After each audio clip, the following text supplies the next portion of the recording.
administrasi di dalam sekolah.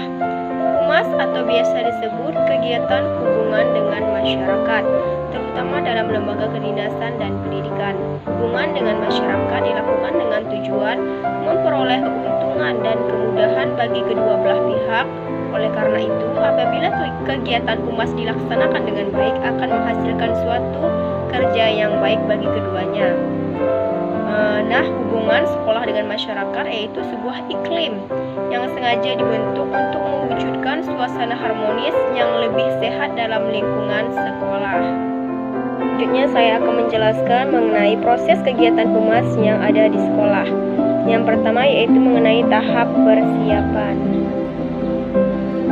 Nah, pada tahap persiapan humas ini, humas dalam sekolah harus mempersiapkan segala sesuatu yang berhubungan dengan tugasnya, yaitu meliputi bahan informasi yang akan disampaikan kepada publik, di mana media yang akan digunakan ialah rumusan tentang maksud dan tujuan yang ingin dicapai, serta fasilitas yang dibutuhkan antara lain waktu, tempat, dan sarana penunjang lainnya.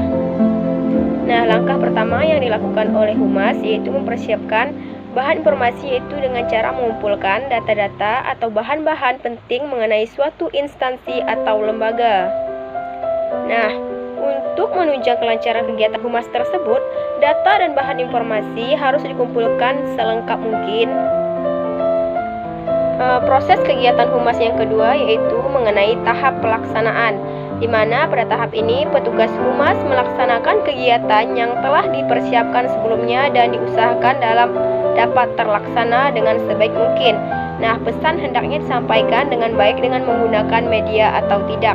Demikian pula waktu, tempat, atau sarana penunjang yang harus dimanfaatkan dengan efektif dan efisien.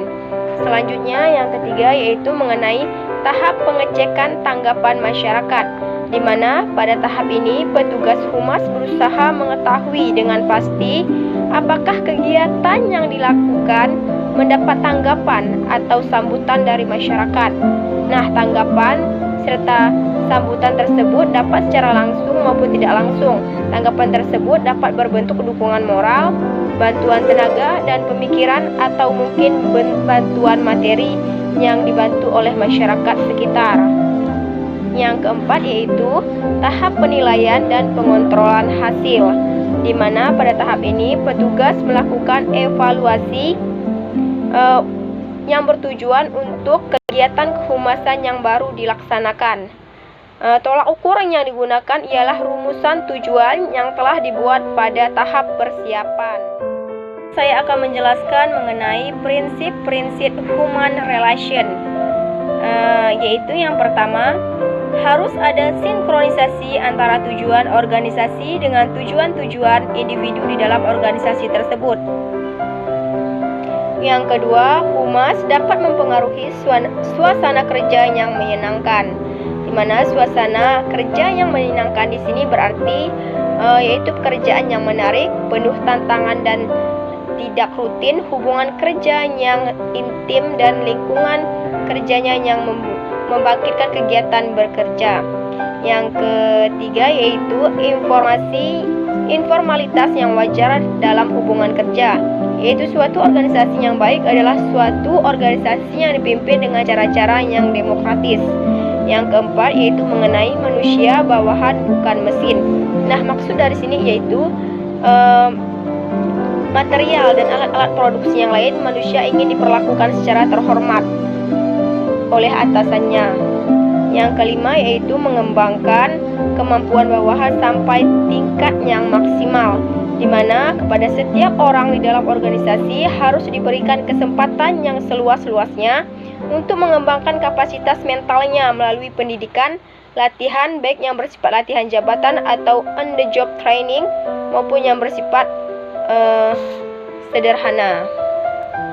Yang keenam, pekerjaan yang menarik dan penuh tantangan, di mana seseorang yang sungguh-sungguh mau bekerja akan tidak menyenangi pekerjaannya yang bersifat rutin. Yang ketujuh, pengakuan dan penghargaan atas pelaksanaan tugas dengan baik, di mana pimpinan harus cepat mengakui dan menghargai pelaksanaan tugas humas dengan baik oleh seorang bawahan. Yang kedelapan, alat perlengkapan yang cukup, di di mana sering keterlambatan terjadi dalam pelaksanaan tugas disebabkan oleh tidak tersedianya alat perlengkapan. Yang kesembilan, the right man in the right place, di mana setiap orang harus ditempatkan menurut keahlian kecakapannya masing-masing. Yang kesepuluh, balas jasa harus setimpal dengan jasa yang diberikan. Mungkin itu saja yang dapat saya jelaskan dalam pembahasan